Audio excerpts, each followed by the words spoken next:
자, 디지털 트랜스포메이션과 스마트 팩토리 오늘 두 번째 세션입니다. 이번 시간에는 약간은 좀 기술적인 얘기를 위주로 말씀드릴 겁니다. 스마트 팩토리를 위한 최신 기술들이 있습니다. 이 기술들 중에는 우리 학생 여러분들이 한두 번 들어보거나 혹은 TV 뉴스나 유튜브에서 본 것들도 있습니다. 하지만 대부분은 잘 모르실 것 같다는 생각이 들고요. 약간은 저는 가능한 쉽게 설명하려고 하지만 여러분들 입장에서 보면 약간 어려운 개념들도 있을 겁니다.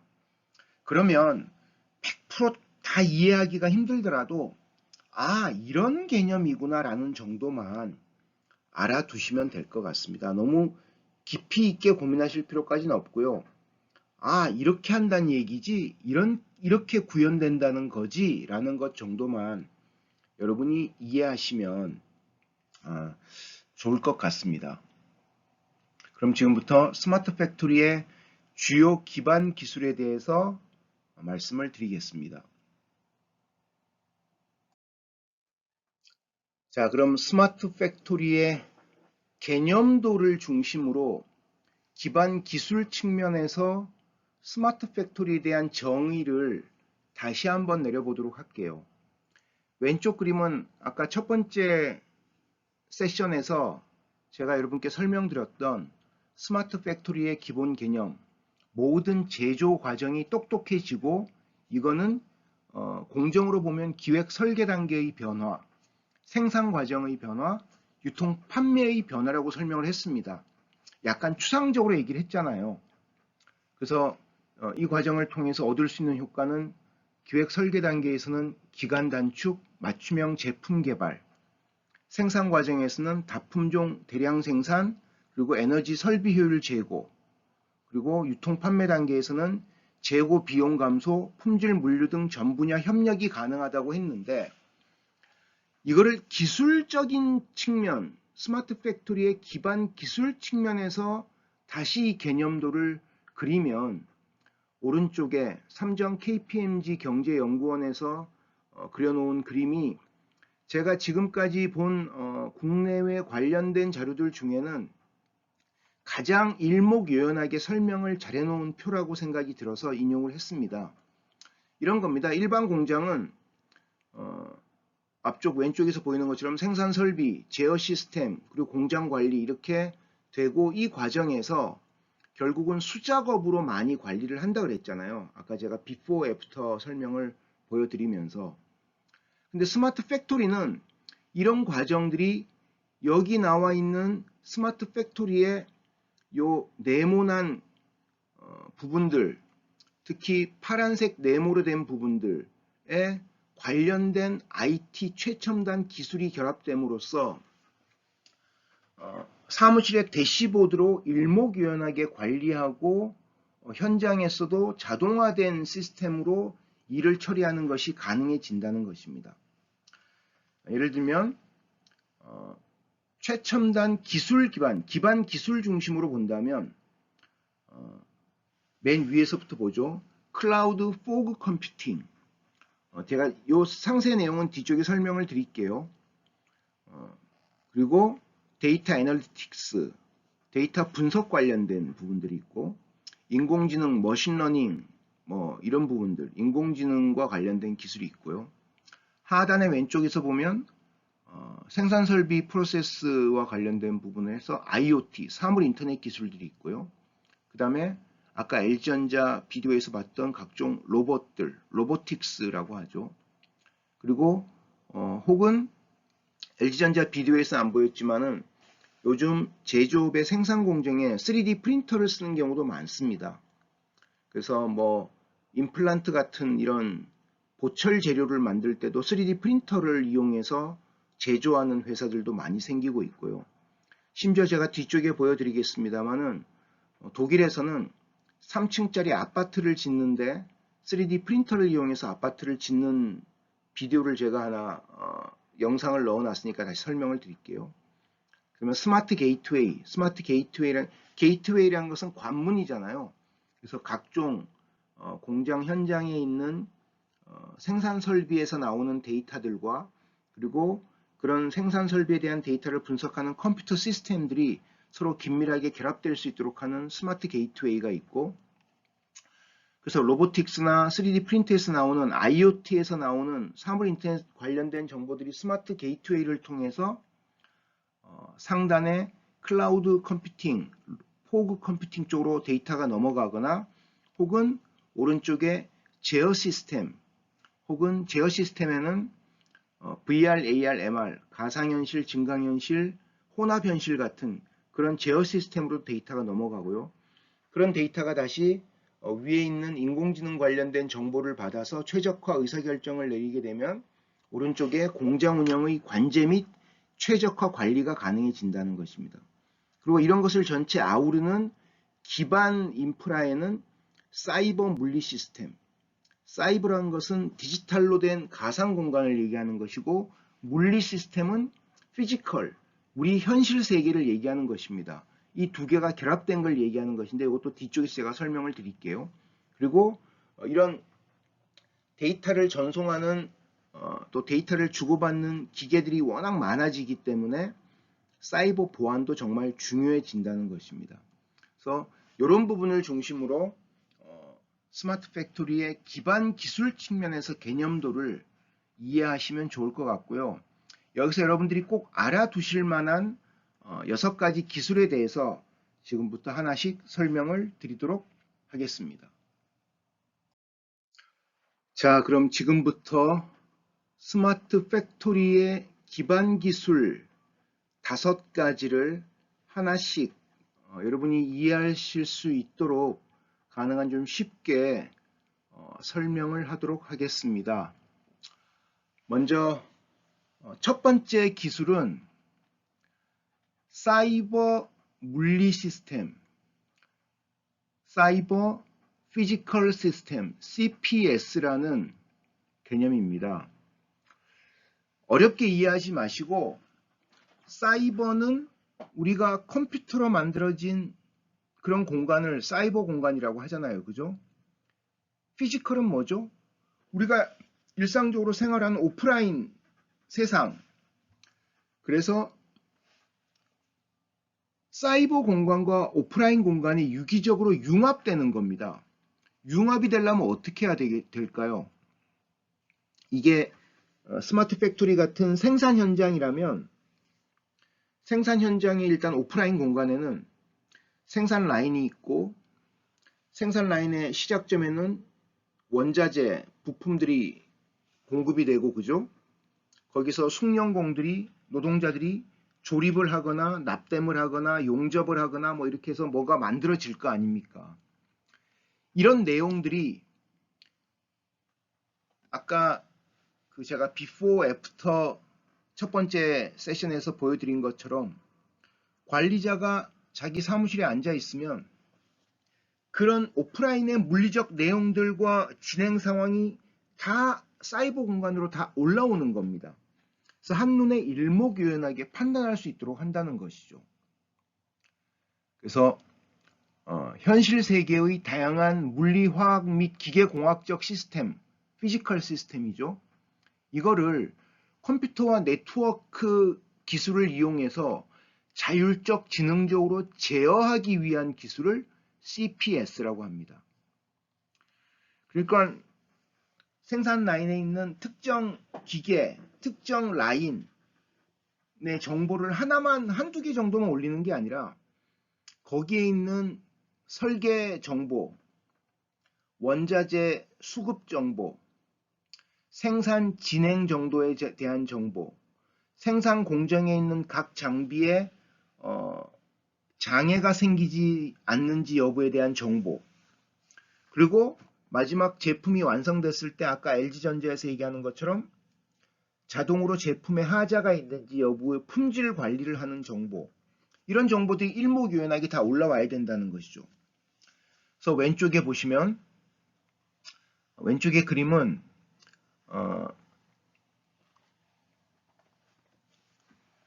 유명한 대학 교수가,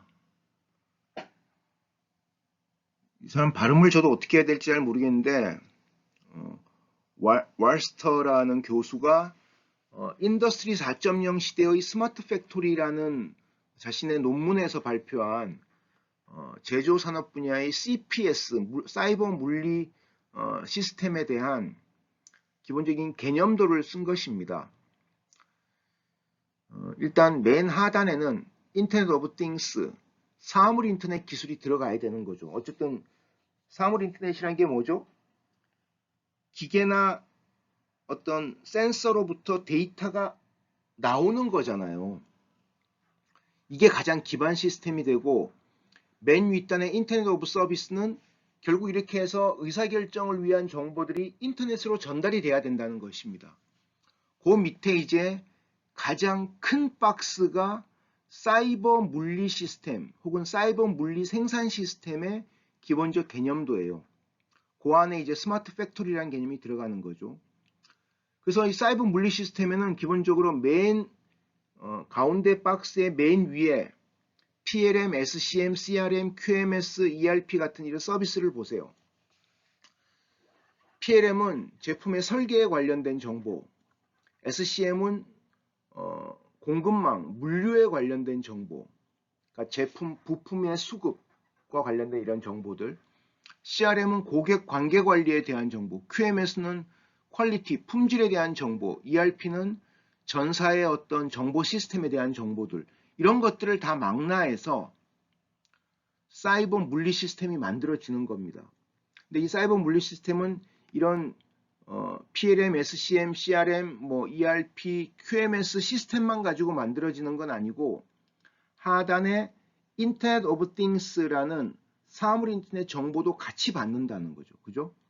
그래서 이걸 통해서 공장의 생산과 관련된 현재 다양한 오프라인 정보를 온라인으로 다 옮겨오는 겁니다. 그래서 이제 이걸 통해서 생산에 대한 의사결정을 할 수 있도록, 그리고 생산 시스템을 지능적으로 제어할 수 있는 것이 만들어진다는 것입니다. 그래서 오른쪽 그 삼성 KPMG 경제연구원에서 사이버 물리 시스템에 대한 핵심 기술을 만들어 놓은 표를 보시면 핵심 기술이 4가지가 있어요. 첫 번째는 사물 인터넷 연결. 각종 설비 간에 나오는 데이터들이 서로 연결돼야 된다는 것입니다. 그래서 공장이 커넥티드 팩토리로 구현돼야 된다는 거죠. 서로 긴밀하게 연결된 공장이 돼야 된다는 것이고요.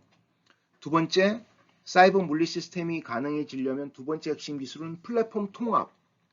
모든 공정의 과정과 전 밸류 체인이 한 플랫폼에 통합돼야 된다는 것입니다. 왼쪽 그림에서 보면 사이버 피지컬 프로덕션 시스템 안으로 다 통합이 돼야 된다는 거죠. 저 플랫폼 안으로. 그 다음 세 번째는 데이터 앤 애널리틱스. 공정 과정에서 수집된 데이터를 실시간으로 다 분석을 해야 된다는 것입니다. 왜냐하면 저렇게 올라오는 데이터를 사람이 일일이 다 분석한다는 게 쉽지 않거든요.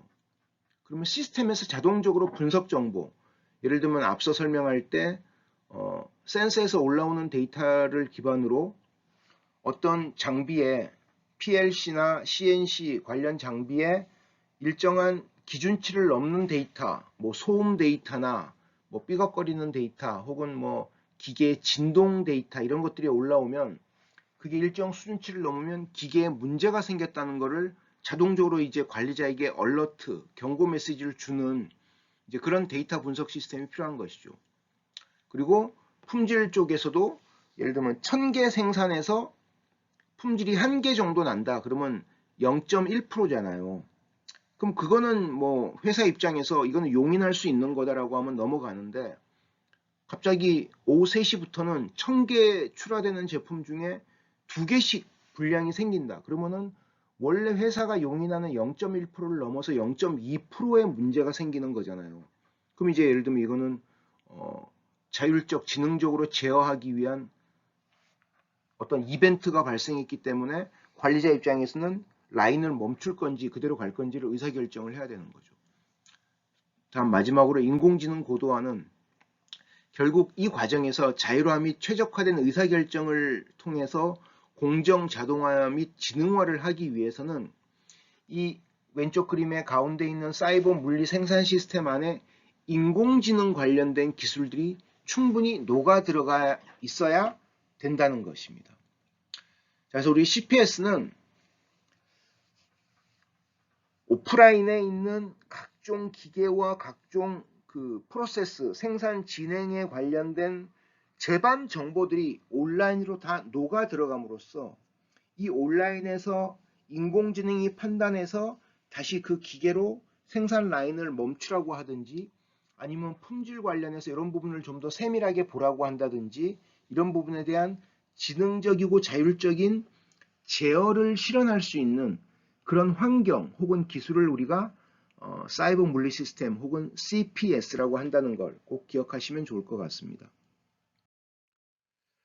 다음 두 번째는 로보틱스입니다. 로보틱스는 뭐 그냥 우리가 일상적으로 쓰는 말로 하면은 로봇이라는 의미의 로봇.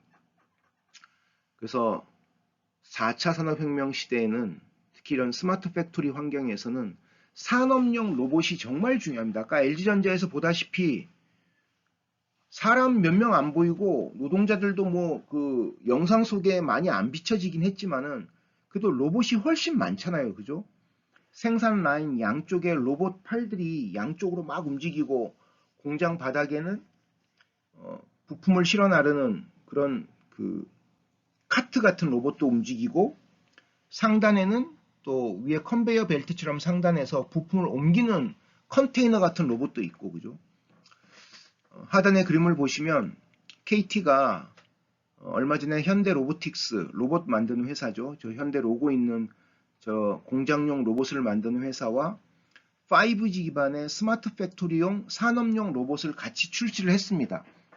그러니까 저 현대 로보틱스 안에 있는 통신 기술은 KT의 5G 기술이 들어간 거죠.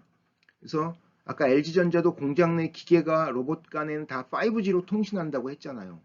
이 경우에도 저 로봇의 제어 환경은 5G로 다 이루어진 겁니다. 그래서 오른쪽에 모자 쓴 남성이 헬멧 쓴 남성이 태블릿 PC로 로봇의 제어 환경을 보잖아요.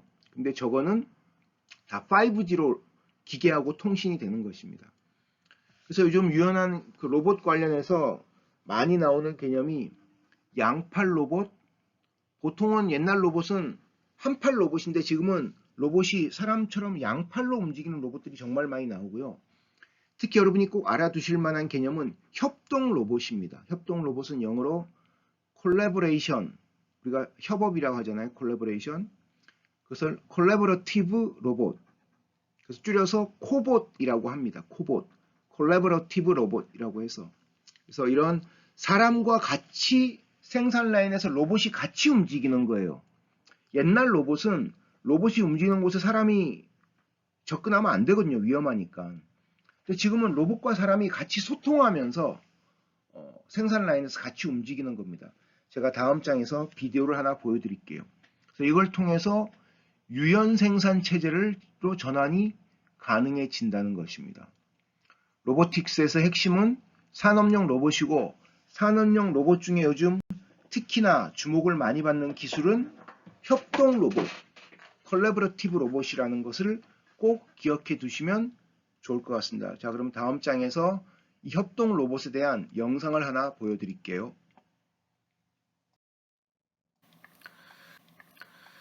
지금 보여드릴 영상은 국내 대기업인 주식회사 한화에서 만든 협동 로봇에 대한 소개 영상입니다.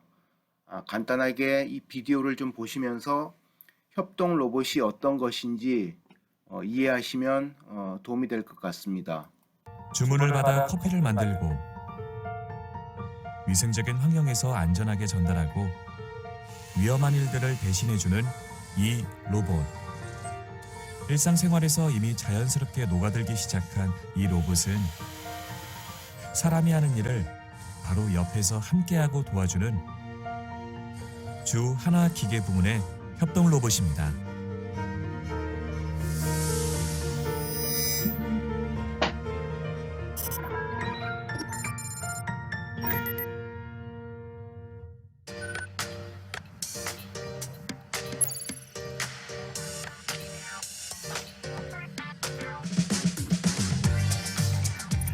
코봇, 콜라보레이티브 로봇의 줄임말로 사람과 직접 협업하는 로봇, 협동 로봇이라고 부릅니다. 흔히 우리가 공장에서 보는 크고 무거운 산업용 로봇과는 다른 개념인데요.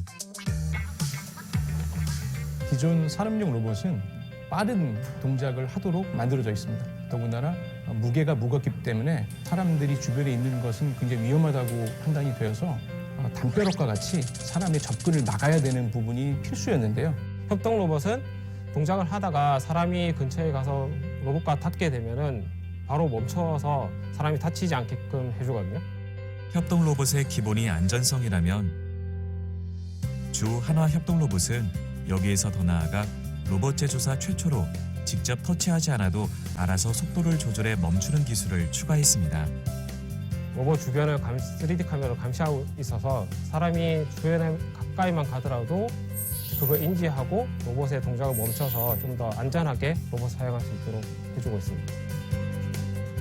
안전에 더 안전한 기술을 더한 주 한화의 협동 로봇은 제조 공장뿐 아니라 우리들 가까이에서 꽤 다양한 역할을 해내고 있습니다.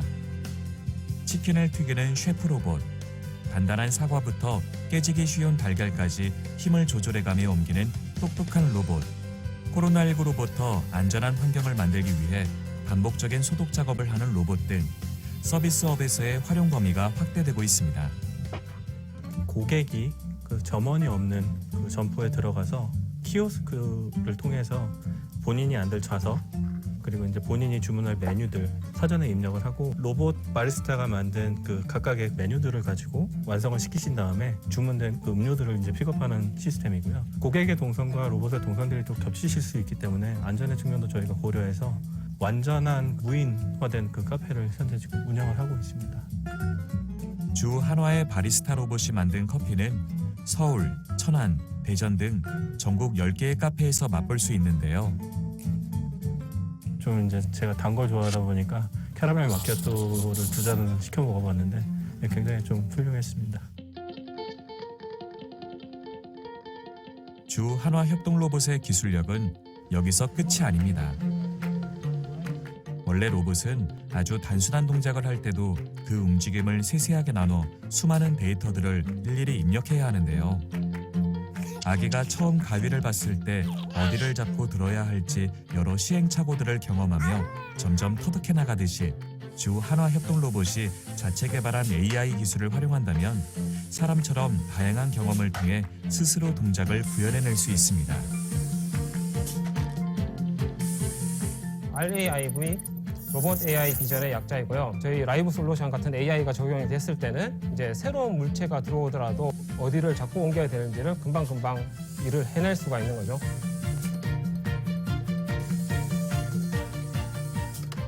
요즘 코로나 시대 때문에 택배 물량이 폭발적으로 늘어나고 있는데 상당히 다양한 모양을 가지고 있잖아요. 다양한 크기, 다양한 무늬로 되어진 껍데기도 있고 그런 것들을 일일이 로봇에게 다 가르쳐 주기엔 상당히 어렵거든요. 우리 이제 라이브 솔루션을 좀 더 확장을 시킨다고 하면은 택배 물류 상하차라든지 그리고 일반 물류들 분류 작업까지 가능할 것 같고요. 좀 더 나아가서 나중에 뭐 자룡품 분리수거 이런 부분들도 활용할 수 있을 것 같습니다. 협동 로봇이라고 하면 어딘가에 고정되어 작업을 하는 게 기본적이지만 주 한화의 협동 로봇은 팔 역할을 하는 협동 로봇에 다리를 붙여 움직이는 협동 로봇까지 개발했습니다. 기존의 협동 로봇 같은 경우는 실제 팔만 달려 있다고 보시면 됩니다. 근데 최근 추세는 이제 뭐 작업해야 될 위치가 지정되어 있는 게 아니라 셀 단위로 이동도 하면서 작업을 해야 되기 때문에 모바일 로봇 위에다가 보통 저희 HCR 로봇을 올려서 실제 협동 로봇 올려가지고 작업하는 경우가 많이 있습니다. 기존에는 지게차로 물건을 이동하고 그다음에 사람이 와서 작업을 하고 했다고 하면 똑같이 지게차 형태의 LGV가 무거운 물건을 이송하고 그다음에 협동 로봇을 탑재한 AMR이 와서 그 사람이 하던 작업을 대신한다. 모든 일을 다 대체하는 게 아니라 사람이 하기 힘든 일, 사람이 꺼려했던 일들 그런 것들을 이제 AGV, AMR이 대체한다고 보시면 됩니다. 주 한화의 협동 로봇은 국내를 넘어 해외 시장에서도 기술력을 인정받고 있습니다. 코로나 진단하는데 여러분이 알고 계시는 부분은 일단 방호복을 입고 계속 진단 키트를 이용해서 그 진단을 해야 되지만 로봇을 이용한 케이스들을 이 영국과 독일 대리점이 발굴을 해냈었습니다. 그래서 실제로 이 사례가 영국, 독일 매스컴을 타기도 했었고, 근데 안타깝게 실제로 확산되지는 못했지만 협동 로봇이 꼭 공장뿐만 아니라 일상생활에서도 굉장히 폭넓게 적용될 수 있다는 부분을 저희가 확인할 수 있는 좋은 기회였습니다. 한국, 중국, 동남아로 시작한 초기 사업이 까다롭기로 유명한 협동 로봇의 본고장 유럽 시장에서도 주 한화 협동 로봇만의 기술력들을 입증하고 있는데요. 자, 지금까지 주식회사 한화의 협동 로봇에 대해서 살펴봤는데요. 이처럼 협동 로봇은 사람이 일을 하는 공간에 로봇이 그 사람이 하기 힘들거나 반복적인 업무들을 도와주는 그런 역할을 하면서 사람과 로봇이 상호작용을 하는 것이라고 이해하시면 됩니다. 콜라보레이티브 로봇, 줄여서 코봇이라고 하고, 사람과 로봇이 같이 작업을 하는, 협동을 하는 그런 로봇이라고 이해하시면 좋을 것 같습니다. 스마트 팩토리 기반 기술의 세 번째는 우리 학생 여러분들도 이미 유튜브 동영상이나 텔레비전 뉴스를 통해 많이 접해본 3D 프린팅 기술입니다. 3D 프린팅은 직접 눈으로 본 학생이 있는지 잘 모르겠는데요. 이렇게 프린터 노즐에서 물질이 조금씩 떨어져서 이렇게 겹겹이 쌓입니다. 겹겹이 쌓여서 이게 굳어서 하나의 그 입력된 모양의 물건이 제작이 되는 그런 기술인데요. 이게 우리가 상상하기 힘든 영역에도 3D 프린팅으로 제작되는 것들이 정말 많습니다. 엊그제 우리나라에 난 뉴스 중에 어떤 게 있었냐면, 우리나라 3D 프린팅 관련해서 정부에서 상을 줬는데 거기서 최고 영예를 받은, 최고상을 받은 기술이 뭐냐면, 지금 우리나라 우주 발사체 로켓 개발 붐이 일었잖아요. 그 우주 발사체 추진체에 연료 탱크가 있습니다. 그죠? 여러분 알다시피. 근데 그 연료 탱크가 금속으로 돼 있을 거 아니에요. 근데 그거를 이번에 3D 프린팅 기술로 그 금속 연료 탱크를 만드는 기술을 구현했습니다. 그래서 최근에 그 상의 이름은 모르겠는데 하여튼 간에 신기술 관련해서 최우수상을 받았습니다. 그러니까 이미 금속을 기반으로 3D 프린팅으로 뭘 만드는 것도 가능할 정도로 3D 프린팅의 원료는 지금까지 우리 많은 학생들은 거기 그냥 그 플라스틱 녹여서 넣어가지고 그거 뿌려가지고 굳혀가지고 하는 거 아니냐고 생각할 수 있는데 꼭 플라스틱만 나오는 게 아닙니다. 금속 재질을 넣어서 금속이 쌓여서 나오는 경우도 있고요. 그래서 하단의 그림은 관심 있는 학생은 이게 국내 어느 언론사에서 나온 뉴스 영상에서 제가 캡처를 뜬 건데요. 영상을 직접 옮기진 않았습니다. 독일 남부의 벨렌하우젠이라는 도시에 세계 최초로 3D 프린터로 3층 아파트, 지금 그림에 보이는 3층짜리 우리 같으면 연립주택 같은 거죠. 그죠? 이 아파트를 완성했는데 이거를 사람이 전통적인 건설 기법으로 지었으면 몇 개월, 거의 1년이 걸렸을 거 아닙니까? 그죠? 최소한 몇 개월. 근데 단 6주 만에, 한 달 보름 만에 이걸 완성을 했다고 합니다. 영상이 되게 짧으니까 꼭 한번 보세요. 3D 프린터, 독일 발렌하우젠 이렇게 아마 키워드 넣으면 검색이 가능할 겁니다. 아니면 3D 프린터 3층 아파트 이렇게 해도 검색이 가능할 건데, 우리가 보통 아파트에 철근이나 이런 걸로 골격을 세운 다음에 거푸집 안에 콘크리트를 붓잖아요. 그 시멘트 같은 콘크리트를 이 3D 프린터 노즐에서 엄청나게 큰 프린터죠. 이렇게 쭉 뿌려서 쌓아갑니다. 그래서 지금 저 벽면이 완성된 거예요.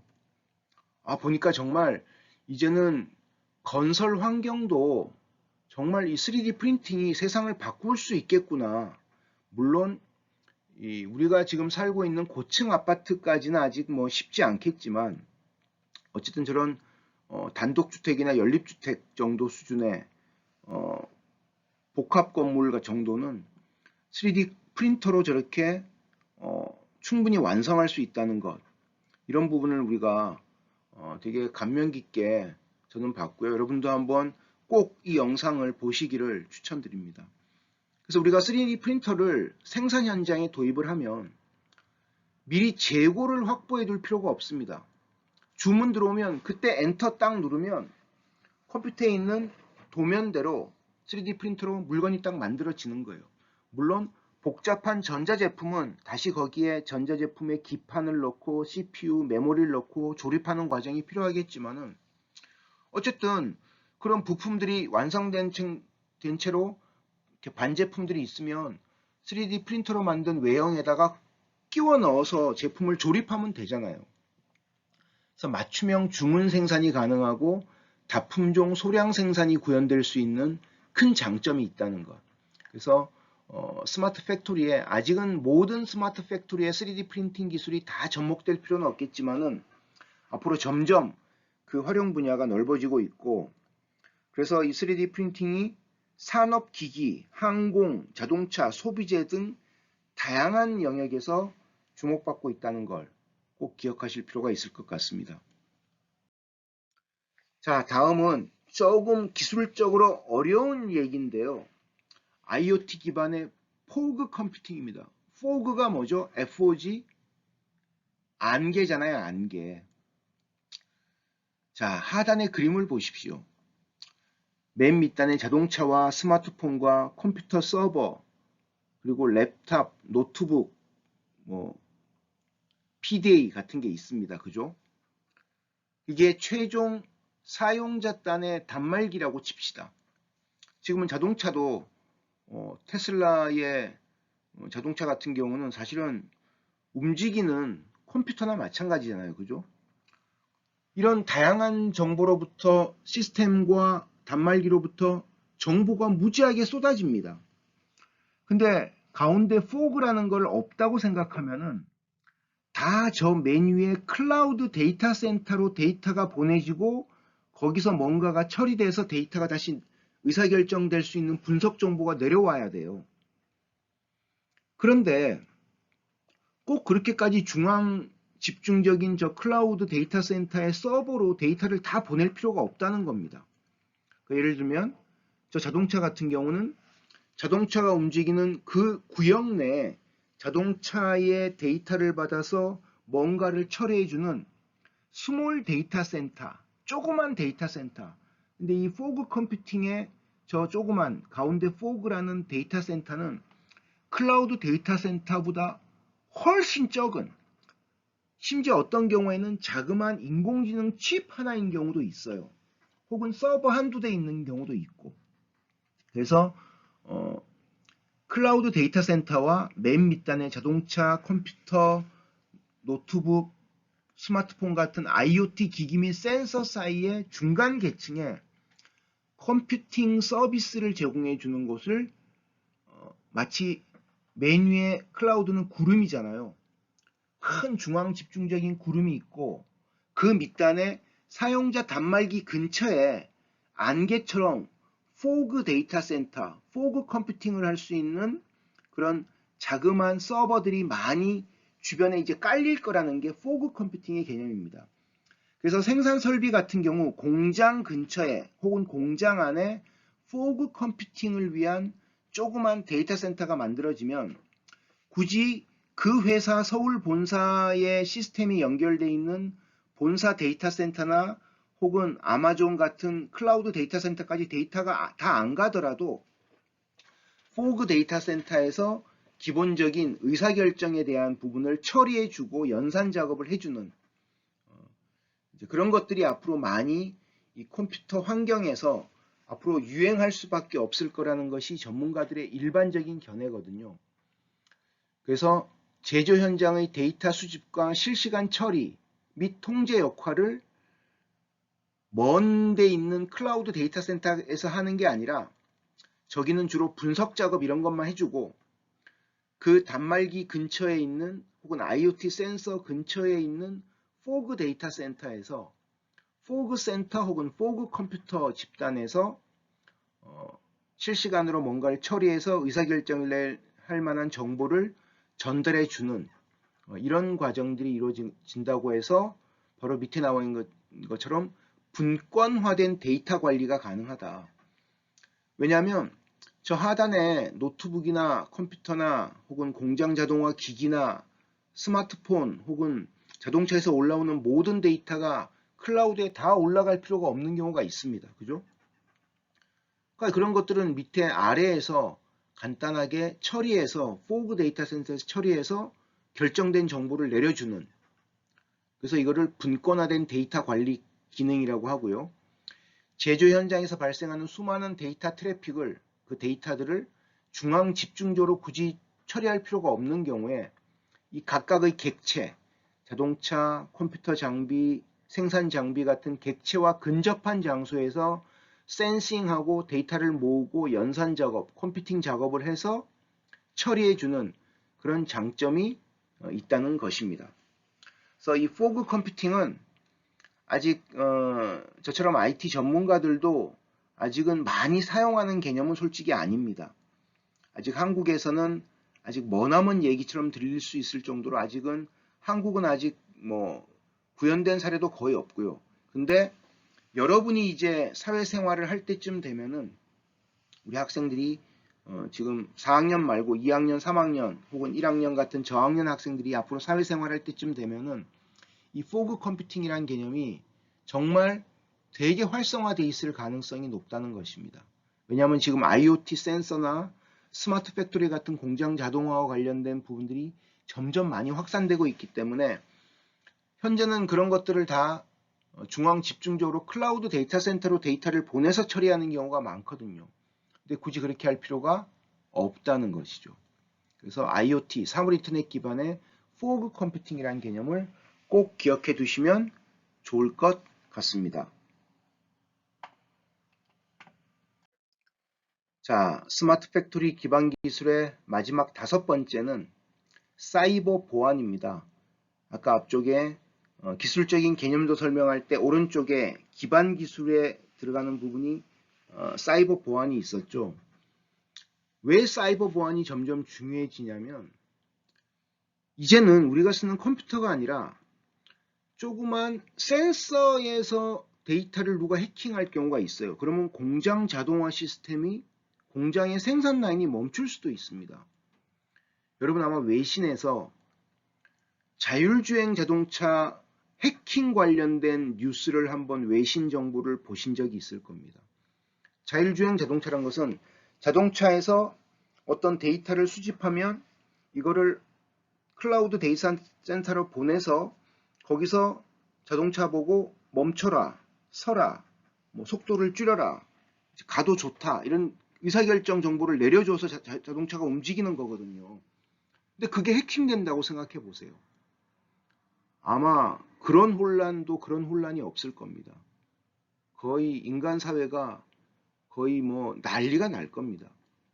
그래서 그만큼 이제 해킹의 대상이 우리가 쓰는 우리 노트북이나 데스크탑 컴퓨터 혹은 우리가 이용하는 카카오톡이나 뭐 게임 업체에서 게임 서버 이런 거에 대한 해킹뿐만 아니라 우리가 주변에 데이터가 연결되는 수많은 사물 인터넷 기기도 보안에 취약할 경우 기업이 큰 위기에 접할 가능성이 있다는 것입니다. 그래서 이 사이버 보안은 점점 중요해지는 것이고요.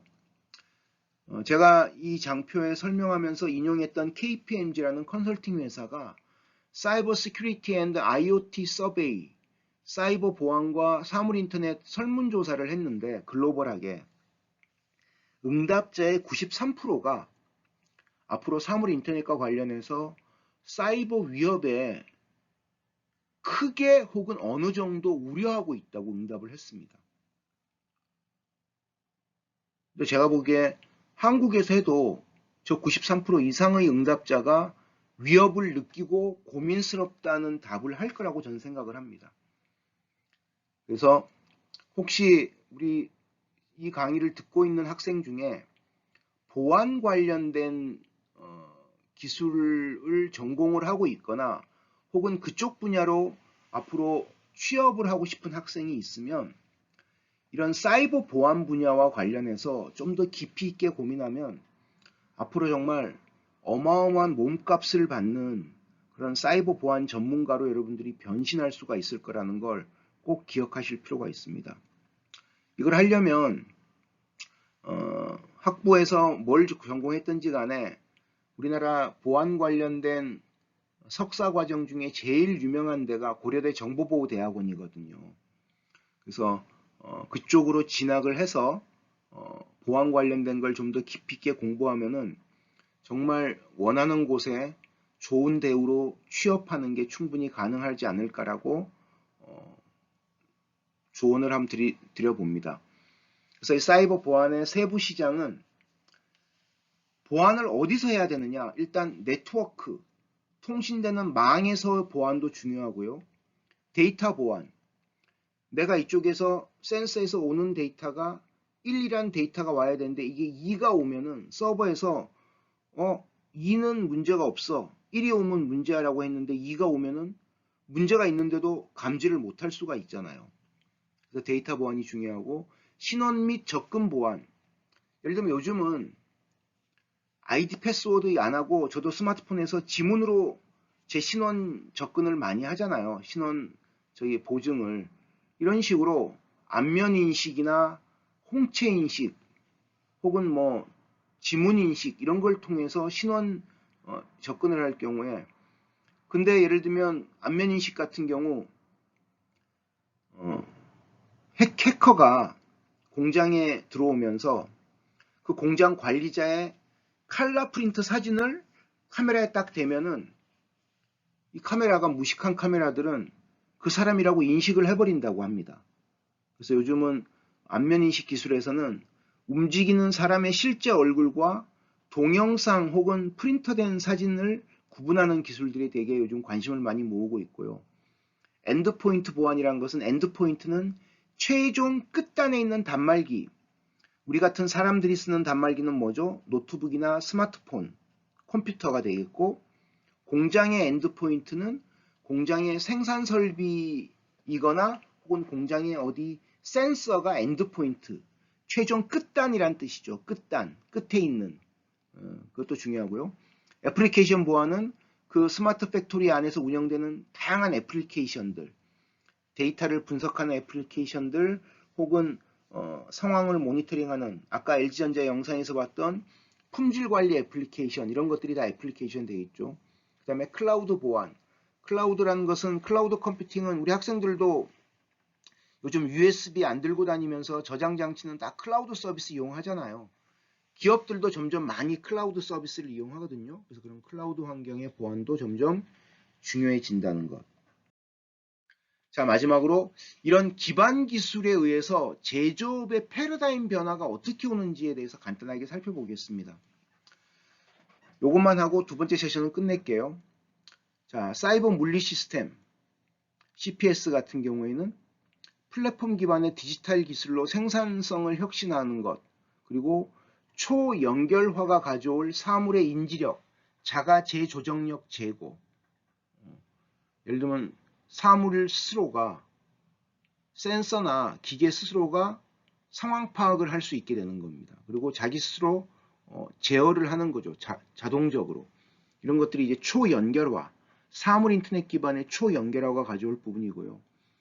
로보틱스는 뭐 맞춤형 생산,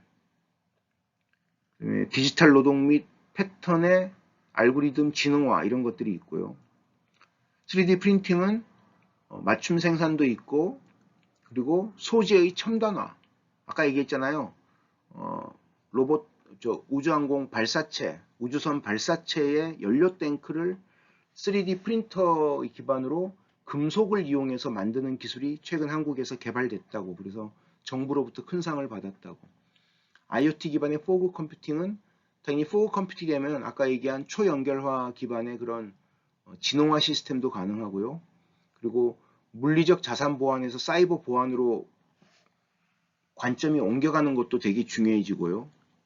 사이버 보안도 당연히 초연결화와 물리적 자산에서 사이버 보안으로 넘어가는 데 대한 인식의 변화에도 영향을 많이 미치고요. 그래서 제조업이 이런 패러다임 변화가 된다.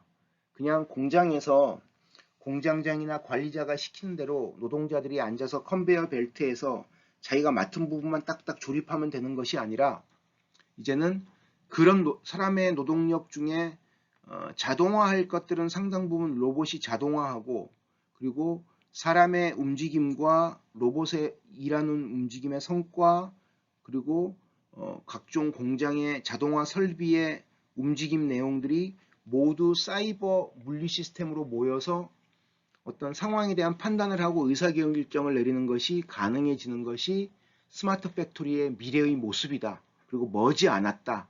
라는 부분을 꼭 기억해 주시면 감사하겠습니다. 자, 두 번째 세션은 이걸로 마치고 다음 세 번째 세션에서 또 찾아뵙겠습니다. 모두 수고하셨습니다.